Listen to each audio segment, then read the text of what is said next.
রয়েছে। সাথে সাথে জাতীয় পার্টি এবং 14 দলকে এখনো পর্যন্ত তাদের কার্যক্রম ঘোষণা হলেও এখনো পর্যন্ত যেই পরিমাণ কঠিন ছিল, যেই শক্ত, এটা হয়েছে অন্তর্বর্তীকালীন এই জুলাই সনদ বাস্তবায়ন করা ছাড়া এদেশে। কিন্তু ফ্যাসিস্টের দূষরদেরকে আমরা এখনো বিদায় করতে পারি।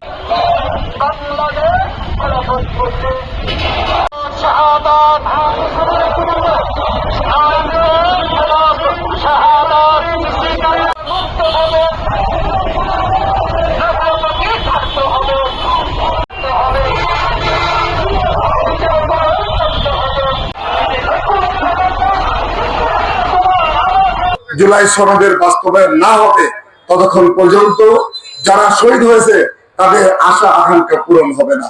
সুতরাং যে 5টি দাবি নিয়ে সারা বাংলাদেশের প্রত্যেকটি জেলায় জেলায় আজকে যে বিক্ষোভ মিছিল হচ্ছে, এই 5টি দাবি যতক্ষণ পর্যন্ত পূরণ না হবে ততক্ষণ পর্যন্ত আমরা আমাদের সংগ্রাম চালিয়ে যাব।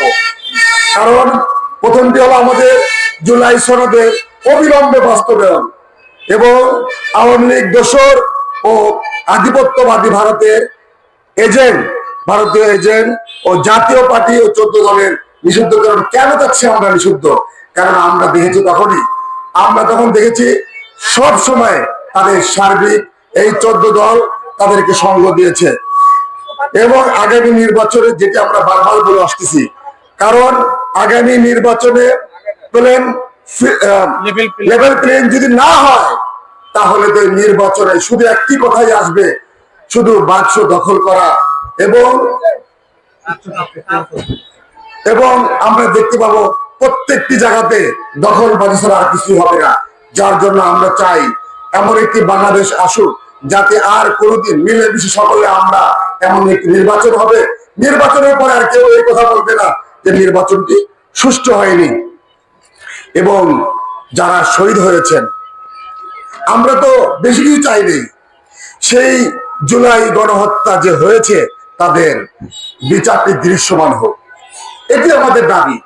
যারা ক্ষমতায় আসছেন, যাদেরকে আমরা দায়িত্বে বসিয়েছি, উপদেষ্টা মহোদয়রা, তাদের কাছে চাওয়া পাওয়ার তেমন বড় কিছু নয়। আশা করি যদি এই 5টি আরেকটি হল উচ্চ কক্ষের পেয়ার পদ্ধতি বাস্তবায়ন, এই 5টি দাবি ওনারা যদি দ্রুত যদি ওনারা এই বাস্তবায়ন করেন তাহলে আগামী নির্বাচন সময় মতো হবে। তাহলে সময় মতো নির্বাচন হওয়ার কোনো সুযোগ নাই।